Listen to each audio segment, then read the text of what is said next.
2021년 1월 3일 주일 새벽 예배를 시작하겠습니다. 다 함께 사도신경으로 우리의 신앙을 고백하겠습니다. 나는 전능하신 아버지 하나님, 천지의 창조주를 믿습니다. 나는 그의 유일하신 아들, 우리 주 예수 그리스도를 믿습니다.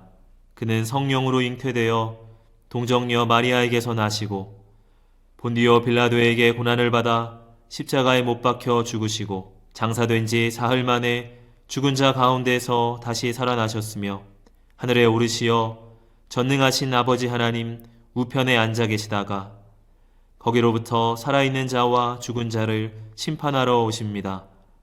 나는 성령을 믿으며 거룩한 공교회와 성도의 교제와 죄를 용서받는 것과 몸의 부활과 영생을 믿습니다. 아멘. 다 함께 찬송가 278장을 부르시겠습니다.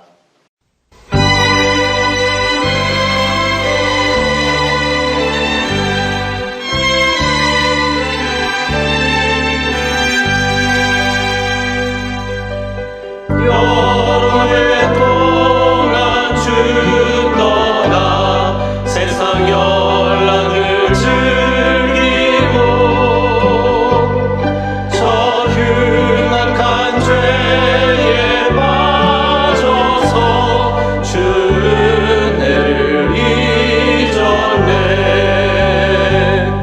오 사랑의 예수님,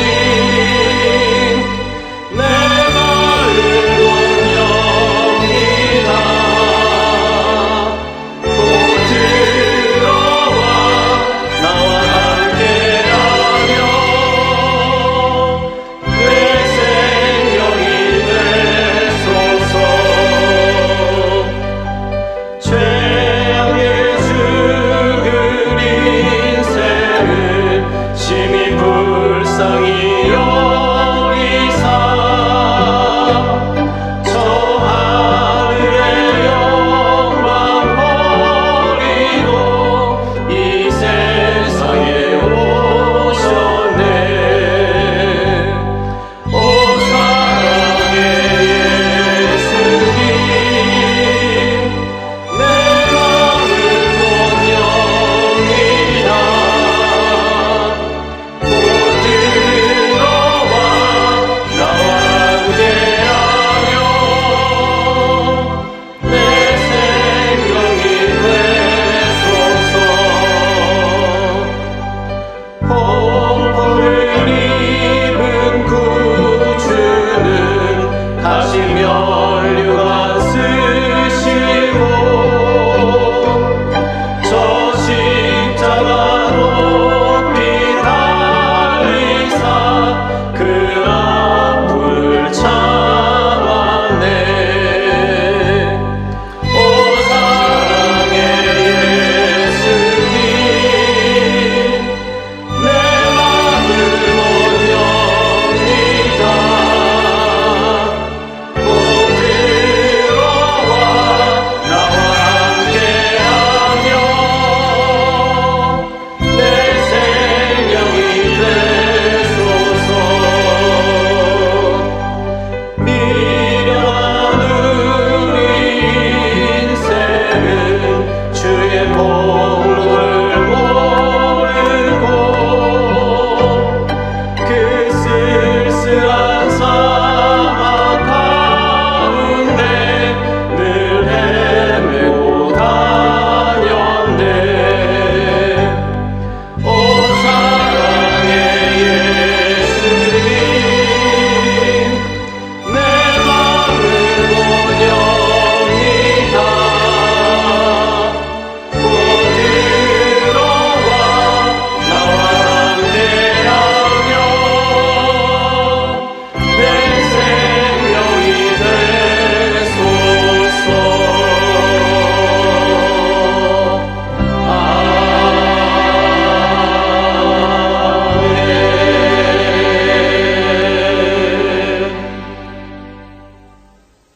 이 시간 다 함께 기도하는 시간을 갖겠습니다. 민족의 복음화와 세계 선교를 위하여 우리 교회 3133 비전과 담임 목사님, 부교역자들, 직분자들과 사명자들을 위하여, 새 성전 증축을 위하여, 코로나19로 인해 신음하는 이 민족을 긍휼히 여겨주시고 속히 치유하시도록 우리 교회 교우들의 가정과 직장과 사업장을 붙드시고 환우들을 치유하시도록 이 시간 다 함께 기도하겠습니다.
하나님께서 오늘 우리에게 주신 말씀은 로마서 6장 15절부터 19절까지의 말씀입니다. 그런즉 어찌하리요? 우리가 법 아래에 있지 아니하고 은혜 아래에 있으니 죄를 지으리요? 그럴 수 없느니라. 너희 자신을 종으로 내주어 누구에게 순종하든지 그 순종함을 받는 자의 종이 되는 줄을 너희가 알지 못하느냐? 혹은 죄의 종으로 사망에 이르고 혹은 순종의 종으로 의에 이르느니라.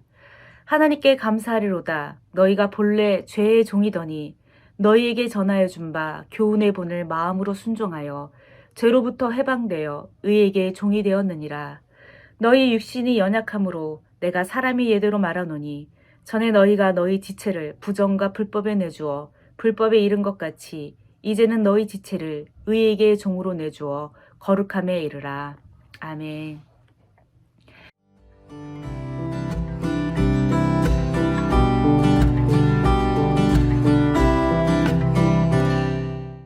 학창시절에 교회 선생님을 짝사랑하던 때가 있었습니다. 선생님을 짝사랑하다 보니까 또래 남자친구들이 한없이 유치해 보이고 그렇게 어려 보일 수가 없더라고요. 날마다 일기장에 선생님에 대한 그런 마음을 적어가면서 어느 날 교과서에 실린 시를 읽다가 어쩜 이렇게 내 마음을 잘 알고 있을까라고 하는 생각이 들었던 시가 생각이 납니다.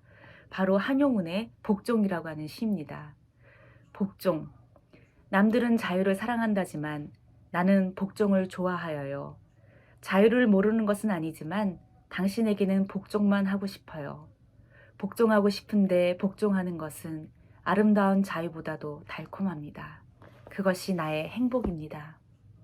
그러나 당신이 나더러 다른 사람을 복종하라면 그것만은 복종할 수가 없습니다.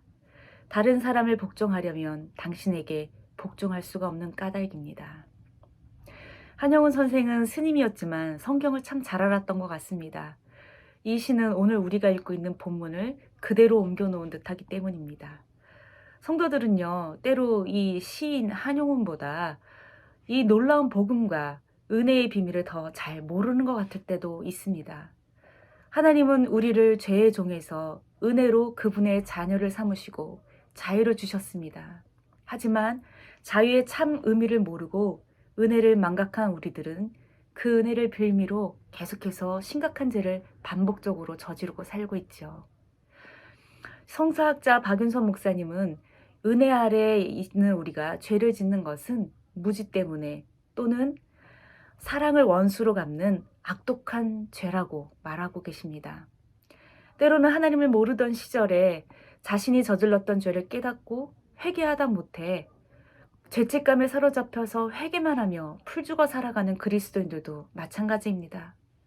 그들은요, 이미 하나님 앞에 고백했던 죄를 꺼내고 또 꺼내어 곱씹으며 자신이 얼마나 엄청난 죄인인지만을 말하며 눈물만 흘리고 맙니다. 안타깝게도 이들도 여전히 복음과 은혜의 비밀을 알지 못하는 것이죠. 아니, 잊어버린 것이죠. 복음과 은혜의 비밀은 이것입니다. 하나님은 죄에게 압제당하며 살았던 우리를 종살이에서 구해주셨고 참 자유를 주셨습니다. 가끔 역사 드라마를 볼 때면 주인들이 종들에게 저지르는 부당한 일들을 보게 되죠.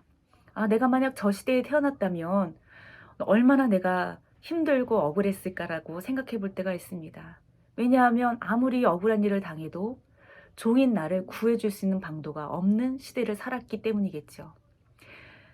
이제는 신분제도가 폐지된 자유로운 시대를 살아가고 있지만 또 얼마나 많은 것들이 우리를 종살이하게 하고 있습니까? 특히 물질은 우리의 존엄성을 마구잡이로 휘두르게 내버려 둡니다. 아이들은 꿈이 부자 혹은 건물주라고 말하는 것이 더 이상 농담이 아닌 시대가 되었습니다. 그것뿐입니까? 축복도 여러 가지 은혜로 주신 하나님의 선물들도 때로는 우리를 종살이하게 하는 그런 것들이 될 때가 있죠. 그 중에 건강입니다. 건강은 하나님이 주신 축복입니다. 그런데 사단은 하나님이 주신 이 축복과 아름다운 가치들을 교묘히 이용하여서 우리를 또다시 압제합니다. 축복을 지나치게 추구하다가 그것에 사로잡히게 되는 것이죠.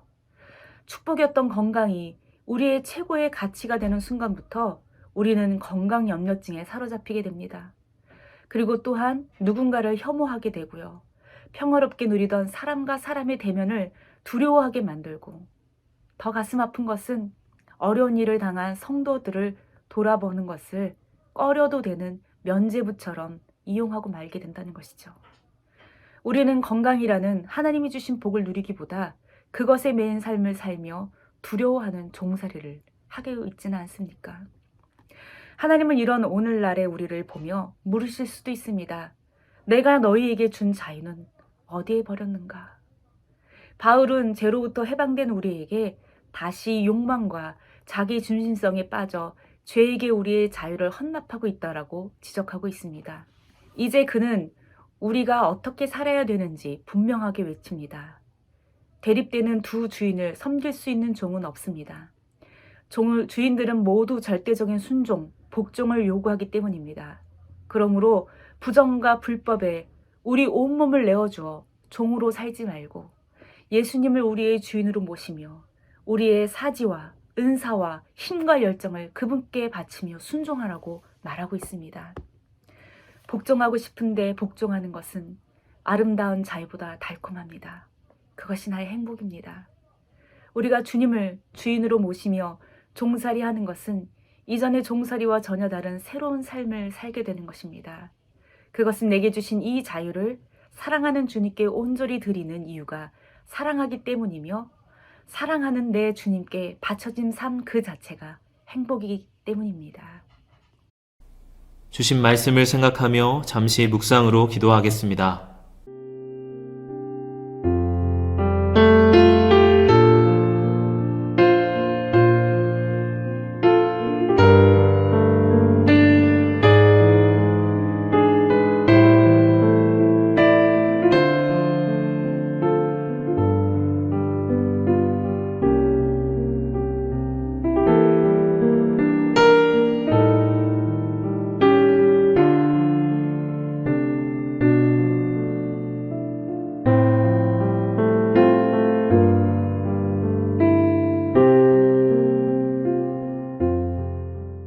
다 같이 주기도문으로 예배를 마치겠습니다. 하늘에 계신 우리 아버지, 아버지의 이름을 거룩하게 하시며 아버지의 나라가 오게 하시며 아버지의 뜻이 하늘에서와 같이 땅에서도 이루어지게 하소서. 오늘 우리에게 일용할 양식을 주시고 우리가 우리에게 잘못한 사람을 용서하여 준 것 같이 우리의 죄를 용서하여 주시고 우리를 시험에 빠지지 않게 하시고 악에서 구하소서. 나라와 권능과 영광이 영원히 아버지의 것입니다. 아멘.